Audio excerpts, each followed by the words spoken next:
This is Hyderabad Malik और आप देख रहे हैं हैदराबाद मलिक मैथमेटिक्स। और आज हम स्टार्ट करेंगे अपनी क्लास 10th मैथमेटिक्स का चैप्टर नंबर 2 एक्सरसाइज 2.2, जिसमें हम सबसे पहले पढ़ेंगे क्यूब रूट ऑफ यूनिटी और उसकी प्रॉपर्टीज़। बेसिकली क्यूब रूट हमारे पास क्या चीज़ है? क्यूब रूट मतलब किसी एक वेरिएबल की पावर 3। क्यूब का मतलब 3 होता है, तो स्क्वायर का मतलब 2 होता है, तो क्यूब का मतलब 3।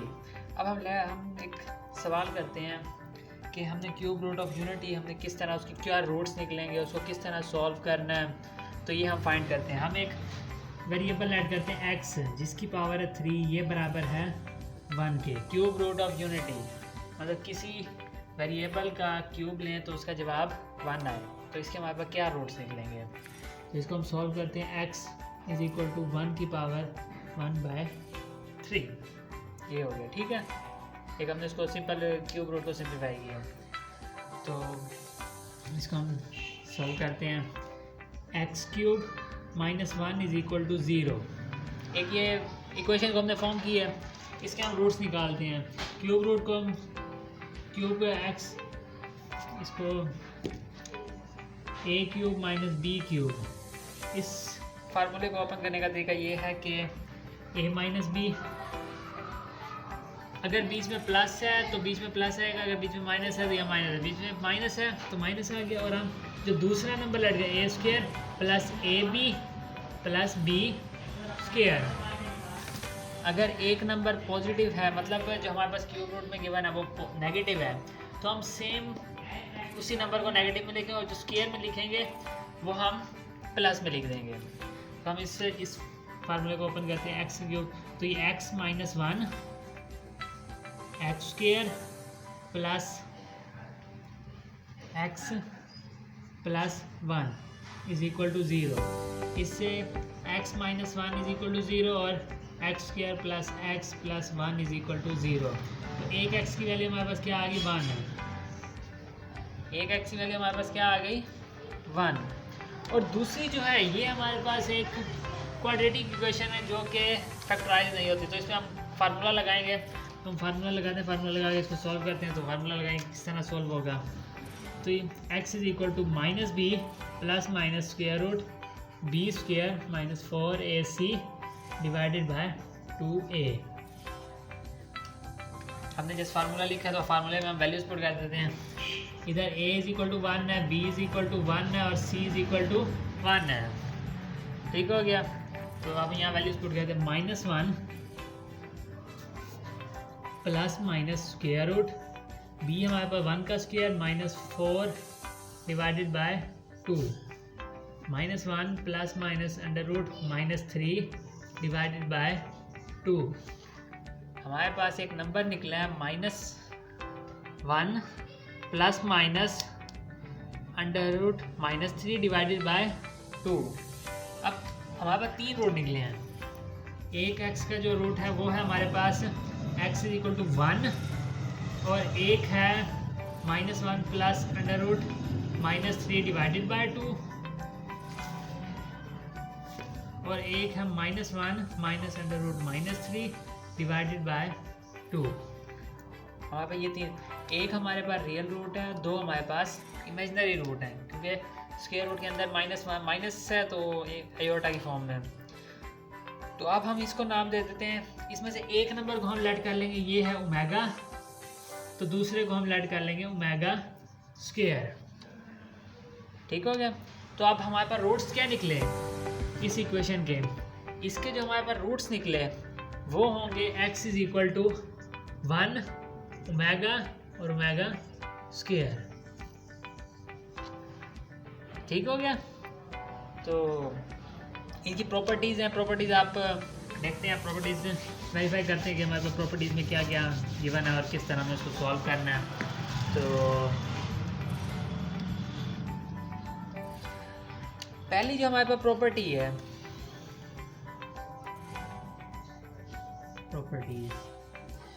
पहली प्रॉपर्टी है prove that each of the following complex root of unity is the square of each other.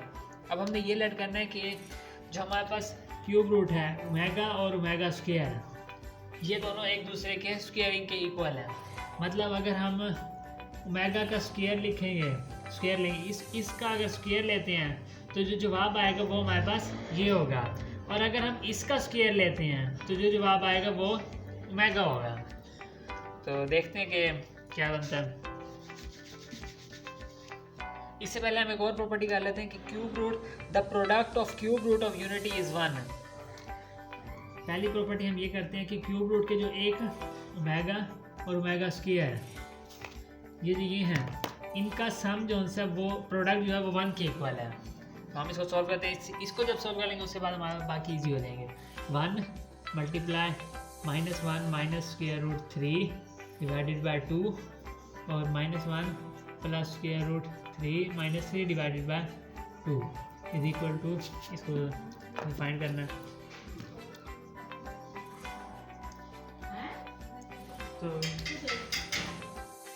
तो इसकी एक अलग एक और प्रॉपर्टी है कि the product prove that each complex cube root is reciprocal to each other. तो अब हम इसको तीसरी प्रॉपर्टी देखते हैं कि ओमेगा क्यूब हमारे पास किसके इक्वल है, 1 के। तो हम ओमेगा क्यूब को लिखते हैं omega dot omega square is equal to 1। तो हम लिखते हैं omega is equal to 1 over omega square, या omega square is equal to 1 over omega. तो ये हमारे पास इस तरह ये एक प्रॉपर्टी वेरीफाई हो गई। तो अब हम स्टार्ट करते हैं चौथी प्रॉपर्टी। चौथी प्रॉपर्टी ये है कि 1 प्लस ओमेगा स्क्वायर जो है उसका सम हमेशा 0 के इक्वल होगा। हम इसको देखते हैं। 1 plus -1 minus under root -3 divided by 2 plus -1 plus under root -3 divided by 2।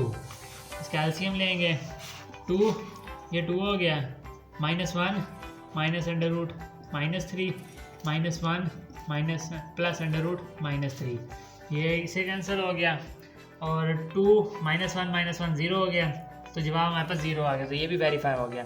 तो अब इसको देख के हमारे पास एक और रिजल्ट निकलता है कि अगर हमारे पास 1 प्लस ओमेगा गिवन हो तो हम उसको लिख सकते हैं माइनस ओमेगा स्क्वायर, या अगर हमें 1 प्लस ओमेगा स्क्वायर गिवन हो तो हम उसको लिख सकते हैं माइनस ओमेगा के इक्वल, या अगर omega square plus omega given हो तो उसको हम लिख सकते हैं -1। तो ये हमारे पास 3 प्रूफ निकला है।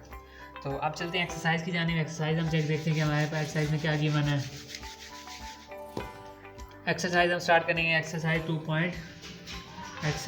2.2। तो आज की हमारी एक्सरसाइज में हमारे पास क्या गिवन है, उसने कहा find the cube root of -1, 8, -27 या 64। तो हम सॉल्व करते हैं -27, हमने इसके रूट्स निकाले -27, तो हम इसको निकालें x की क्यूब इज इक्वल टू -27, तो x cube plus 27 is equal to 0। तो ये x क्यूब प्लस 3 का क्यूब इज इक्वल टू 0। तो अब इसका स्क्वायर ओपन करना है। स्क्वायर ओपन करने के लिए a cube plus b cube के लिए a plus b a square minus ab plus b square, ये फार्मूला हम इस्तेमाल करेंगे, क्योंकि मैंने कहा था यहाँ पे प्लस होगा तो हमें एक नंबर प्लस लेना होगा, दूसरा नेगेटिव लेना होगा। तो अब इसको ओपन करते हैं। तो हमारे पास x प्लस 3 और x square plus minus 3x plus 9 is equal to 0। तो एक रूट हमारे पास क्या निकला है -3, ठीक हो गया। और जो हमारे पास दूसरा रूट निकला, दूसरे रूट के लिए हमें क्वाड्रेटिक फार्मूला लगाना होगा। तो क्वाड्रेटिक फार्मूला लगाते हैं और देखते हैं कि हमारे पास उसके रूट्स क्या निकलते हैं। x is equal to -b के लिए ये +3 हो गया, minus plus minus square root b square 3 3 9 -4ac -4 9 36 divided by 2। तो 3 प्लस माइनस अंडर रूट 36 में से 9 गए तो बचे 27 माइनस के 27 डिवाइडेड बाय 2। तो इसको हम लिख सकते हैं 3 plus minus 3 under root 3 divided by 2। X के हमारे पास एक वैल्यू ये नहीं, अब हमारे पास 2 रूट्स ये निकला है। तो अब हमारे पास जो एंड पे रूट्स निकले हैं, जो हम इसके रूट्स निकले हैं वो हम दिखाते हैं कि हमारे रूट्स क्या निकला है।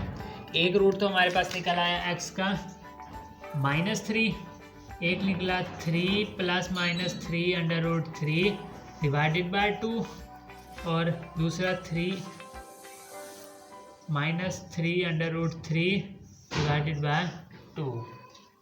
तो ये हमारे पास 3 रूट्स निकला है। तो आप नीचे बताएंगे, अगर जब आप कहीं गलत हो जाता है तो आप नीचे करेक्शन कर सकते हैं, कमेंट सेक्शन में बता सकते हैं। तो अब करते हैं हम दूसरा सवाल। तो दूसरा सवाल है, उसने कहा एवेल्यूएट करो, मतलब इसको सॉल्व करके दिखाओ। तो आप इसको सॉल्व करते हैं, चेक करते हैं कि हमारे पास उसमें क्या गिवन है और हमने क्या फाइंड करना है और किस तरह फाइंड करना है। तो इसका हम पहला क्वेश्चन नंबर 2 का हम पहला सवाल करते हैं। पहला सवाल 1 - ओमेगा स्क्वायर की पावर 7, इसको हमने सॉल्व करना है कि हमारे इसका क्या जवाब आएगा। तो इस पे हम प्रॉपर्टी लगाते हैं। प्रॉपर्टी हमने पढ़ी है कि ओमेगा स्क्वायर प्लस ओमेगा जो है वो बराबर तो -1 के है। तो अब इस इक्वेशन को हम आगे सिंप्लीफाई करते हैं। 1 - ओमेगा प्लस ओमेगा स्क्वायर, तो इसकी पावर 7 तो -1। तो अब हम इसको सॉल्व करते हैं। तो हमारे पे इसकी जगह हम 1 - 1 पुट कर सकते हैं। तो 1 - -1 की पावर 7, तो ये आ गया 1 + 1 की पावर 7, तो 2 की पावर 7 जो जवाब होगा। 2 की पावर 7 आई थिंक 64 होता है, तो इसका जवाब 64 हो जाएगा। 2 की पावर 128 है, 2 की पावर 7 128 ये आंसर है इसका। तो इसमें हमने वैसे सिंपल है कि अगर ये फार्मूला में आता है, मतलब इसकी प्रॉपर्टी अगर हमें आती है, तो हम इसको इजीली सॉल्व कर सकते हैं। तो अब हम एक और सवाल देखते हैं। अब करते हैं हम 5वां पार्ट। इसमें है -1 + √-3 की पावर 6 + -1 - √-3 की पावर 6 है। इसको जब हम सॉल्व करते हैं, इसको अब हमें पता नहीं, हमें समझ नहीं आता कि यार ये ओमेगा है या ओमेगा स्क्वायर है, ये क्या है। तो हम देखते हैं ओमेगा हमने किसके इक्वल ऐड किया था, -1 - √-3 डिवाइडेड बाय 2। तो अगर हम 2 इसको मल्टीप्लाई करें, 2 ओमेगा इज इक्वल टू -1 - √-3। अब ये फॉर्म हमारे पास ये फॉर्म हो गई है, तो मतलब 2 ओमेगा और 2 ओमेगा स्क्वायर। तो अब हम इसको सॉल्व करते हैं, तो हमारे पास ये आएगा 2 ओमेगा स्क्वायर की पावर 6 प्लस 2 ओमेगा की पावर 6। 2 की पावर 6 कॉमन आ जाएगा दोनों में से, ये ओमेगा 12 प्लस ओमेगा 6 इस तरह आ जाएगा। ठीक हो गया। तो अब हम इसको 3 की पावर में कन्वर्ट करते हैं। 2 की पावर 6 ओमेगा की पावर 12, ये कितना होता है, ओमेगा क्यूब की पावर 4 प्लस ये ओमेगा 6, ये ओमेगा क्यूब की पावर 2। और हमने पढ़ा ओमेगा क्यूब जो है वो इक्वल टू है 1 के, ये हम पढ़ के आए हैं। तो इसको हम लिख सकते हैं फिर 2 की पावर 6 ओमेगा की पावर ये 1 आ जाएगा प्लस 1, तो ये 2 की पावर 6 और 2, तो ये 2 की पावर 7। तो आप इसको सॉल्व करेंगे और आगे आप इसका जवाब कैलकुलेटर में पुट करेंगे, आपको 2 की पावर 7 का जवाब मिल जाएगा। तो इस तरह अब हम क्वेश्चन नंबर 3 देखते हैं। बाकी क्वेश्चन ईजी आप करेंगे और आप बताएंगे कि आपको समझ आया या नहीं। तो अब हम स्टार्ट करते हैं क्वेश्चन नंबर 3। क्वेश्चन नंबर 3 में हमने बेसिकली करना है प्रूफ। क्वेश्चन नंबर 3 हमने प्रूफ करना है x³ प्लस y³ ये इक्वल है x plus y, x plus omega y और x plus omega square y के। ठीक हो गया। तो अब हम इसके लिए एक लेफ्ट हैंड साइड एक राइट हैंड, तो हम राइट हैंड साइड को लेते हैं। Right hand side is equal to x plus Y को तो हम सिंपल लिख देंगे, तो अब हम इसको मल्टीप्लाई करते हैं। ये हो जाएगा x² plus omega xy plus omega square xy plus omega cube y²। तो यहाँ पे इसको हम फिर रीअरेंज कर लेते हैं। xy को ये आ गया x² plus omega square xy plus omega cube y²। ठीक हो गया। अब यहाँ देखिए, यहाँ पे हमारे पास प्रॉपर्टीज़ यूज़ होती हैं। ओमेगा क्यूब हमारे पास किसके इक्वल है 1 के, और omega plus omega square is equal to -1 है। ठीक हो गया। तो यहाँ पे हम इसको सॉल्व पुट करते हैं values x plus Y x square plus -1 XY plus Y square. तो ये जब माइनस अंदर पुट मल्टीप्लाई करेंगे तो ये हमारे पास है -XY। तो ये हमारे पास एक फार्मूला नहीं बन गया जिसको इस चीज़ को हम लिख सकते हैं x³ प्लस y³। तो ये हमारे पास राइट हैंड साइड है, तो ये हमारे पास सोल्यूशन निकला है। तो बाकी आप सवाल नीचे कमेंट से नीचे जो बाकी रिमेनिंग क्वेश्चन है वो आप करेंगे और आप हमें नीचे कमेंट सेक्शन में बताएंगे कि आपको कितनी समझ आई है। तो आपसे मुलाकात होगी अगले लेक्चर में, तब तक के लिए अल्लाह हाफिज़।